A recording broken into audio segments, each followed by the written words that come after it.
सभी भक्तजनों को जय श्री कृष्ण। आषाढ़ शुक्ल पक्ष देव शयनी पद्मा एकादशी। श्री कृष्ण गोविंद हरे मुरारी, हे नाथ नारायण वासुदेव।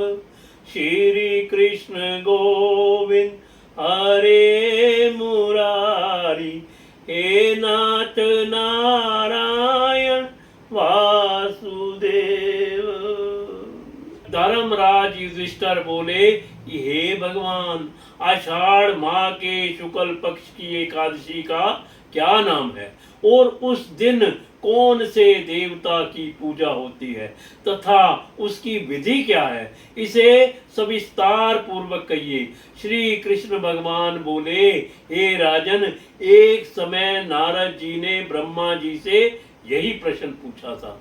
तब ब्रह्मा जी बोले कि हे नारद, इस एकादशी का नाम पद्मा है। इसका व्रत करने से विष्णु भगवान प्रसन्न होते हैं। मैं यहाँ एक पौराणिक कथा कहता हूँ, ध्यान पूर्वक सुनो। सूर्यवंशी मानधाता नाम का एक राजश्री था। एक समय उस राजा के राज्य में 3 वर्ष तक जल नहीं बरसा, जिससे राज्य में अकाल पड़ गया और प्रजा अन्न की कमी के कारण अत्यंत दुखी रहने लगी। एक दिन प्रजा राजा के पास जाकर प्रार्थना करने लगी, हे राजन, समस्त विश्व की सृष्टि का मुख्य कारण वर्षा है। इसी वर्षा के अभाव से राज्य में अकाल पड़ गया है और अकाल से प्रजा मर रही है। हे राजन, आप कोई ऐसा उपाय बताइए जिससे हम लोगों का दुख दूर हो। इस पर राजा मानधाता बोला कि आप लोग ठीक कह रहे हैं, वर्षा से ही अन्न उत्पन्न होता है। वर्षा ना होने से आप लोग बहुत दुखी हैं। राजा के पापों के कारण ही प्रजा को दुख भोगना पड़ता है। मैं बहुत सोच विचार कर रहा हूँ, फिर भी मुझे अपना कोई दोष नहीं दिखाई दे रहा है। मैं आप लोगों के दुख को दूर करने के लिए बहुत यत्न कर रहा हूँ। ऐसा कहकर राजा मानधाता भगवान की पूजा कर कुछ मुख्य आदमियों को साथ में लेकर वन को चल दिया। वहां वह ऋषियों के आश्रम में घूमते घूमते अंत में ब्रह्मा के पुत्र अंगिरा ऋषि के पास पहुंचा। महामुनि अभी नित्य क्रम से निवृत्त हुए थे। राजा ने उनके सन्मुख प्रणाम किया और मुनि ने उसको आशीर्वाद दिया और बोले, हे राजा, आप कुशल पूर्वक तो हैं तथा आपकी प्रजा भी कुशल पूर्वक होगी। आप इस स्थान पर कैसे आए हैं सो कहिए।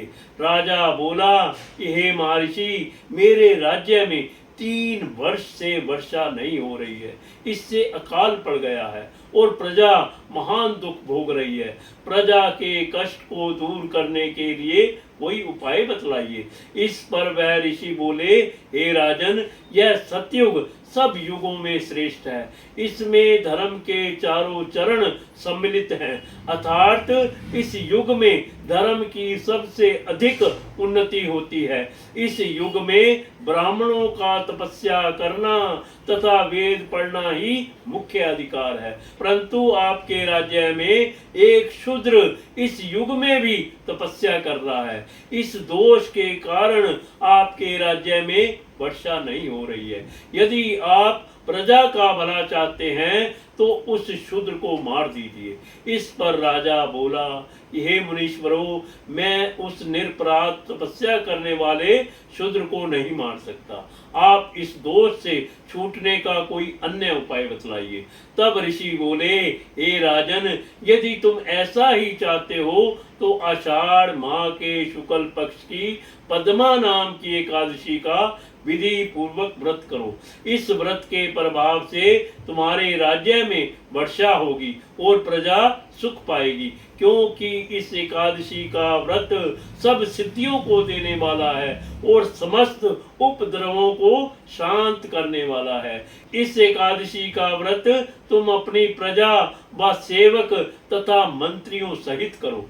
मुनि के वचनों को सुन राजा अपने नगर को वापस आया और उसने विधि पूर्वक पद्मा एकादशी का व्रत किया। उस व्रत के प्रभाव से राज्य में वर्षा हुई और मनुष्यों को सुख पहुंचा। इसलिए यह व्रत सबको करना चाहिए।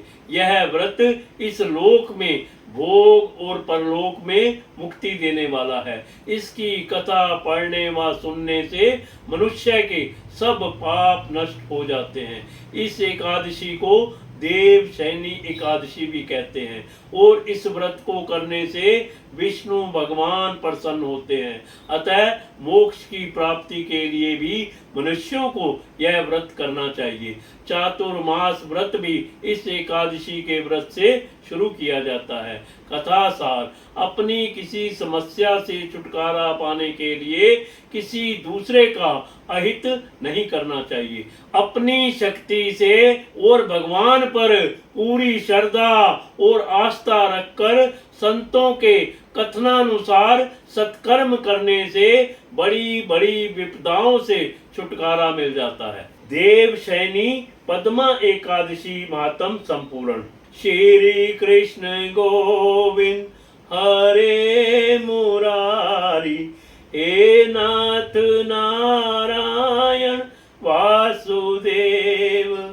श्री कृष्ण गोविंद हरे मुरारी, हे नाथ नारायण